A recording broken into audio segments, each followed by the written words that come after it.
નમસ્કાર વાલા વિદ્યાર્થી મિત્રો, કેમ છો? મજામાં? હું વિશાલ સર વાઢેર આપ સર્વેનું ખૂબ ખૂબ હાર્દિક સ્વાગત કરું છું આપની પોતાની મનગમતી YouTube channel ocean coaching classes. વિદ્યાર્થી મિત્રો, આજે આપણે જોવાનું છે ધોરણ 8 વિષય ગણિત, ચેપ્ટર નંબર 9 માપન. એમાં જોઈશું સ્વાધ્યાય 9.1 દાખલા નંબર 3 અને 4. સરસ મજાના દાખલાઓ છે. અગાઉના વિડીયોની અંદર સ્વાધ્યાય 9.1 ના દાખલા નંબર 1 અને 2 નો સંપૂર્ણ અભ્યાસ કર્યો છે, જેના વિડીયોની લિંક નીચે ડિસ્ક્રિપ્શન બોક્સમાં આપેલી છે. સેમેસ્ટર 2 ના દરેકે દરેક ચેપ્ટર મુકાઈ ગયા છે, જેની લિંક નીચે ડિસ્ક્રિપ્શન બોક્સમાં આપેલી છે. ચાલો તો શરૂ કરીએ. સ્વાધ્યાય 9.1 દાખલા નંબર 3 સરસ મજાનો દાખલો છે. શું કહે છે દાખલો? તો દાખલો એવું કહે છે કે એક સમલંબ ચતુષ્કોણ આકારના ખેતર ABCD ની વાડની લંબાઈ 120 મીટર છે. જો BC બરાબર 48 મીટર, આ BC છે એની લંબાઈ કેટલી આપી? 48 મીટર. CD બરાબર 17 મીટર, આ CD બરાબર 17 મીટર અને AD બરાબર 40 મીટર હોય તો આ ખેતરનું ક્ષેત્રફળ શોધો. સાથે સાથે કન્ડિશન આપી કે અહીં બાજુ AB એ સમાંતર બાજુ AD અને BC પર લંબ છે. AD જો આ AB છે એ AD અને BC બંને પર કેવી છે? લંબ છે. એટલે કે બંને આગળ કેટલા અંશના ખૂણા બનાવે? 90 અંશના ખૂણા બનાવે છે. ક્લિયર થાય છે? ચાલો, આપણી પાસે સમલંબ ચતુષ્કોણનું ક્ષેત્રફળ શોધવાનું સૂત્ર શું છે? યાદ આવે છે તમને કાંઈ? તો ચાલો આપણે પહેલા સૂત્ર લખાવી દો તમને. જોજો, યાદ રાખી લેજો. સમલંબ ચતુષ્કોણનું ક્ષેત્રફળ બરાબર 1/2 ગુણ્યા h કૌંસમાં a પ્લસ b. h છે તે બે સમાંતર બાજુઓ વચ્ચેનું લંબ અંતર છે અને AB શું છે? સામ સામેની જે સમાંતર બાજુઓ છે તે બંને બાજુઓ છે. બરાબર, સમાંતર બાજુઓના માપ છે. કોના માપ છે? સમાંતર બાજુઓના. ક્લિયર? આની અંદરથી આપણો જો AD બરાબર 40 સેન્ટીમીટર આપ્યું છે, તો આટલો AD શું થશે? આપણો સ્મોલ a થશે, BC આપણો સ્મોલ b થશે અને a થી b સુધીનું જે અંતર છે તે h થશે. પરંતુ આપણી પાસે AB છે નહીં, એટલા માટે આપણે AB મેળવવાનો પ્રયત્ન કરીએ.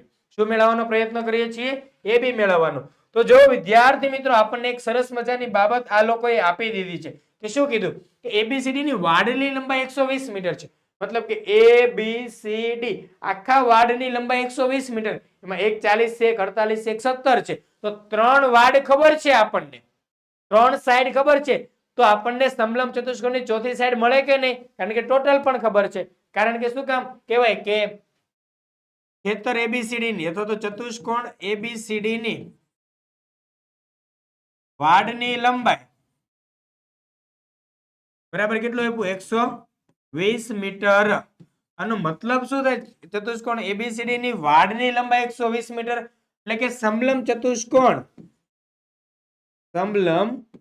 ચતુષ્કોણ ABCD ની પરિમિતિ બરાબર જ 120 મીટર થાય ભાઈ. કારણ કે જે વાડની લંબાઈ એ જ ચતુષ્કોણની શું થઈ જાય? પરિમિતિ થઈ જાય. એક્ઝેક્ટ સેમ ટુ સેમ પરિમિતિ થાય. તો હવે સમલંબ ચતુષ્કોણ ABCD ની પરિમિતિ, તો પરિમિતિના સૂત્ર મુજબ આપણે સૂત્રની અંદર કિંમતો મૂકવાનું ચાલુ કરીએ. તેથી AB plus BC plus CD plus DA બરાબર 120 મીટર. તમારે શું કરવું? જો તમને અહીંયા ડિટેલ આપી ને, ડિટેલ તમારે સ્ટાર્ટિંગમાં પહેલા લખી લેવાની. બરાબર છે? જે ડિટેલ આપી તે અહીંયા લખવાની છે, જે હું લખી રહ્યો છું. જોજો, AD બરાબર 40 મીટર, CD બરાબર 17 મીટર, BC બરાબર 48 મીટર. અને મેં તમને AD એટલે કહી દીધું તો સ્મોલ a કહેવાય, આપણા સૂત્રની અંદર મૂકવાનો છે. BC એટલે સ્મોલ b કહી દેજો, તે ભૂલવાનું નથી. અને આપણે મેળવવાનું છે શું?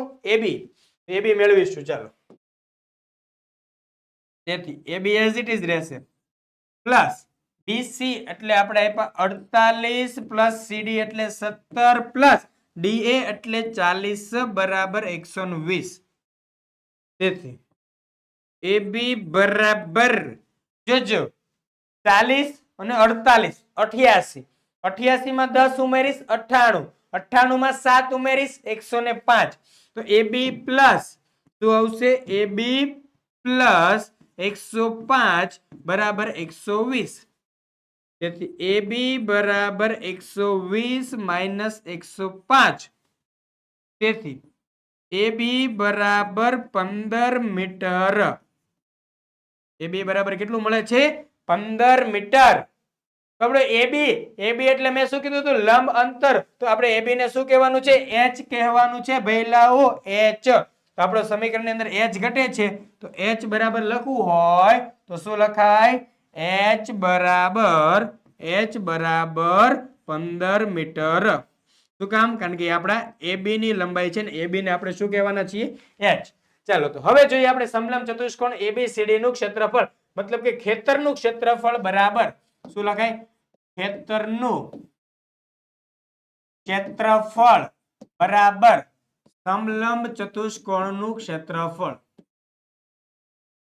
સમલંબ ચતુષ્કોણનું ક્ષેત્રફળ. તમારે ચતુ નથી લખવાનું વાલા વિદ્યાર્થીઓ ચતુષ્કોણ લખવાનું. ચાલો બરાબર 1/2 ગુણ્યા h કૌંસમાં a પ્લસ b. ચલો બરાબર 1/2 ગુણ્યા h. h કેટલો મળ્યો આપણને 15 મળ્યો છે. ચાલો તો 15. a કેટલો છે આપણી પાસે a 40 b 48 બરાબર છે 40 પ્લસ 48. ચાલો સરસ મજાનો હોય સરવાળો ગુણાકાર કરીએ તો 15 એકા 15 છેદમાં 2 40 પ્લસ 48 88. અહીંયા વચ્ચે ગુણાકારની નિશાની હોય 15 ના છેદમાં 2 ગુણ્યા 88 મતલબ આ અંશ છેદ કહેવાય ઉડી શકે. ચાલો તો ઉડે છે હા 2 વડે ઉડે છે. ચાલો તો શું કહેવાય 44 ગુણ્યા 2 તો 2 ઉડી જાય તો આપણે શું કરવાના 15 ગુણ્યા 44. તો 15 ગુણ્યા 44 કરવું સાવ ઈઝી છે. કઈ રીતે તો ચાલો હું તમને દર્શાવું છું. 15 ગુણ્યા 44 તો એના બરાબર 15 ગુણ્યા 4 ગુણ્યા 11. જોજો મેં આ 44 ને શું કર્યું છૂટું પાડી દીધું બે અલગ અલગ અવયવના ગુણાકાર સ્વરૂપે. તો 15 ચોક 60. હવે શું થશે 15 ચોક 60 ગુણ્યા 11. 11 છંગ 66 પાછળ લાગ્યું મીંડું તો 660. તો 15 ગુણ્યા 44 એટલે 15 ગુણ્યા જો 44 ના ભાગ પડ્યા 4 ગુણ્યા 11 તો 15 ચોક 60 11 છંગ 66 660. કેટલું આવશે 660 મીટર સ્ક્વેર. તો આમ લખાશે આમ ખેતરનું ક્ષેત્રફળ બરાબર 660 મીટર સ્ક્વેર થાય.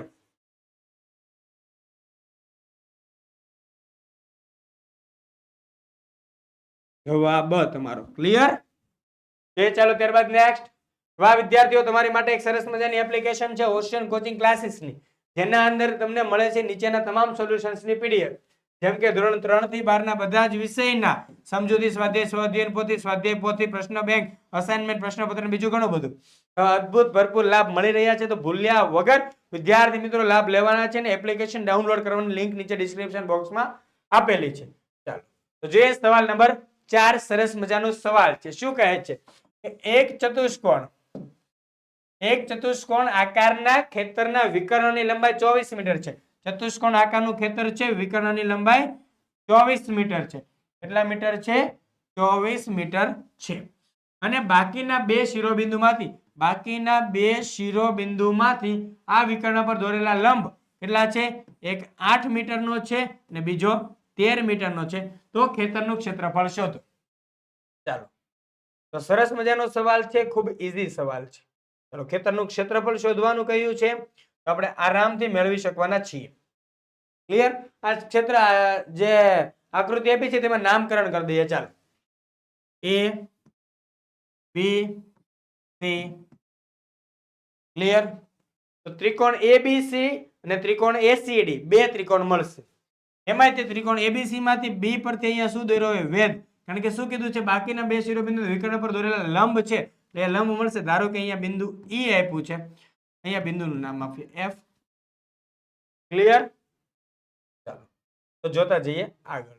એક ચતુષ્કોણ આકારના ખેતરમાં આ રીતની વાતો થઈ રહી છે. તો હવે આપણે જો આખા ચતુષ્કોણ ABCD નું ક્ષેત્રફળ શોધવું હોય તો શું કરવું પડે આપણે બે ત્રિકોણના ક્ષેત્રફળ શોધીને ત્યારબાદ તેનો સરવાળો કરવો પડશે. તો કયા બે ત્રિકોણના ક્ષેત્રફળ શોધીશું? ત્રિકોણ એબીસી અને ત્રિકોણ એસીડી. આ બે ત્રિકોણના ક્ષેત્રફળ શોધવાના થશે ભૂલ્યા વગર. ચાલો તો જોઈએ, અહીંયા પણ લંબ બને છો, ખાસ ધ્યાન રાખજો. અહીંયા પણ શું બનશે? લંબ 90 ડિગ્રી બનશે. આપણે લખીએ કે ખેતરના વિકર્ણની લંબાઈ કેટલી છે? 24 મીટર. એટલા માટે લખાય કે અહીં નામકરણ, ચલો નામકરણ કરી દો, ફરીથી જતા રહ્યા છે બધા એક સાથે. A B C D F, અહીંયા તો આપણું ક્લિયર. અહીં વિકર્ણ AC દ્વારા ચતુષ્કોણ ABCD ના અથવા ચતુષ્કોણ ABCD નું બે ત્રિકોણ ABC અને ACD માં વિભાજન થાય છે. ક્લિયર. અહીં વિકર્ણ AC દ્વારા કોનું ચતુષ્કોણ ABCD નું બે ત્રિકોણ, એક ત્રિકોણ ABC અને બીજો ત્રિકોણ ACD માં વિભાજન થાય છે. ક્લિયર. ચાલ આગળ જોતા જઈએ તેની અંદર બીજું. તો તેથી આપણે શું કરવું પડે? બંને ત્રિકોણના ક્ષેત્રફળ શોધવા પડે. તો ડાયરેક્ટ વાત કરીએ કે હવે ત્રિકોણ ABC માં કયો ત્રિકોણ કીધો? ત્રિકોણ ABC માં તો 90 ડિગ્રી છે અહીંયા. તો ત્રિકોણ ABC માં AC પાયો થાય કે ન થાય? ત્રિકોણ ABC માં પાયો બરાબર AC બરાબર કેટલું આપ્યું? 24 મીટર. ત્યારબાદ વેધ, તો વેધ બરાબર આપણો વેધ શું છે? BE, કારણ કે અહીંયા લંબ છે એકમમાં કીધેલું છે. તો એ આપણો શું આવશે? BE પાયો. વેધ બરાબર BE બરાબર એટલું થશે 13 મીટર. ચલો ક્લિયર છે. આગળ જોતા જઈએ આપણે શું આવશે. હવે ત્રિકોણ એબીસી નું ક્ષેત્રફળ શોધવાનું. તમારે નીચે જ ગણતરી કરવાની છે પણ હું સાઈડમાં કરી રહ્યો છું, જોતા જજો. ચાલો ત્રિકોણ એબીસી નું ક્ષેત્રફળ બરાબર 1/2 ગુણ્યા પાયો ગુણ્યા વેધ બરાબર 1/2 ગુણ્યા પાયો કેટલો છે આપણો? 24 મીટર. વેધ કેટલો છે? 13 મીટર. તો 24 ગુણ્યા 13. અહીંયા કઈક ઉડે ભઈલાઓ. હા સાહેબ, 12 દુ 24, બે ઉડે, ગુણાકાર કરવાનો 12 ગુણ્યા 13 નો. ચાલો કરી નાખીએ 12 ગુણ્યા 13 નો ગુણાકાર. સરસ મજાનો. ચાલો 12 ગુણ્યા 13 કરવાનું છે. તો શું થશે? 0, 2 એકા 2, 1 એકા 1, 3 દુ 6, 3 એકા 3. હવે કરો સરવાળો. 6, 3 ને 2 5, 1 ના 1 બેટા 156. કેટલો ગુણાકાર આવશે? 156 મીટર સ્ક્વેર. હજી જવાબ મળ્યો નથી. આ ફક્ત શેનું ક્ષેત્રફળ આવ્યું? ત્રિકોણ એબીસી નું ક્ષેત્રફળ આવેલું છે. બરાબર છે.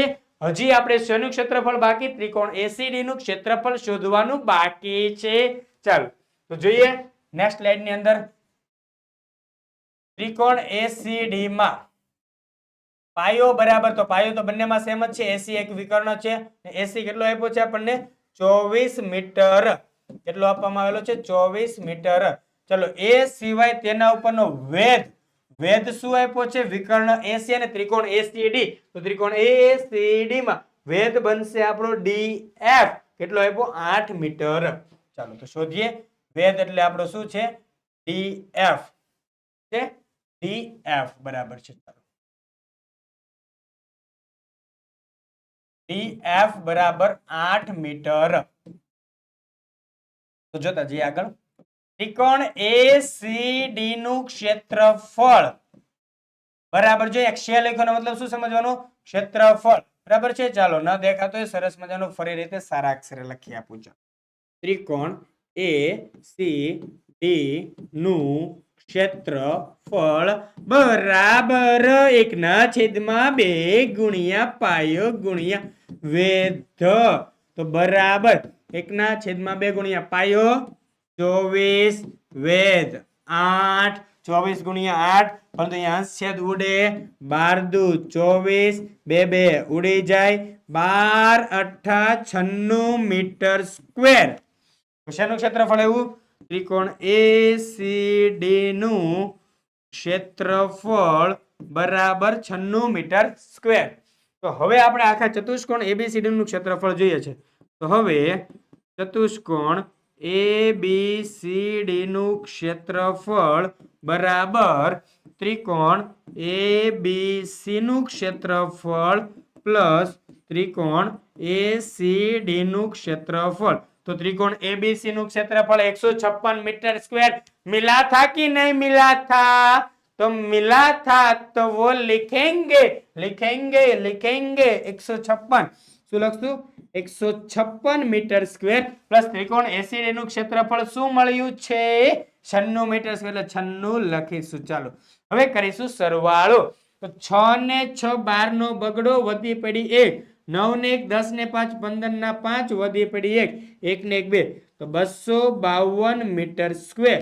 તો અંતમાં તમે શું લખી શકશો વાલા બાળ મિત્રો, બાળ દોસ્તો, કે આપણને માંગેલું છે ખેતરનું ક્ષેત્રફળ. તો અહીં આપણે ચતુષ્કોણનું જે ક્ષેત્રફળ શોધ્યું, તો અંતમાં જવાબ લખવાનો થશે કે આમ ખેતરનું ક્ષેત્રફળ 252 મીટર સ્ક્વેર મળે. શું લખ્યું? 252 મીટર સ્ક્વેર. કેટલું મળશે? 252 મીટર સ્ક્વેર જવાબ મળશે. ચલો ક્લિયર છે? આવડશે આવો દાખલો સરસ મજાનો? તો આવડવો જોઈએ. ચલો જોઈએ રે વાહ. અહીંયા આપણા સ્વાધ્યાય 9.1 ના બે દાખલા, દાખલા નંબર 3 અને દાખલા નંબર 4 પૂરા થાય છે. કઈ પણ ક્વેરી હોય કોમેન્ટમાં જાણ કરજો, હું તમારા માટે રિપ્લાય જરૂરથી આપીશ, ચોક્કસથી આપીશ. તો ફરીથી મળીએ વિદ્યાર્થી મિત્રો નેક્સ્ટ વિડિયોની અંદર. ત્યાં સુધી હું તમારી રજા લઈ રહ્યો છું. જય હિન્દ, જય ભારત, જય જય ગરવી ગુજરાત.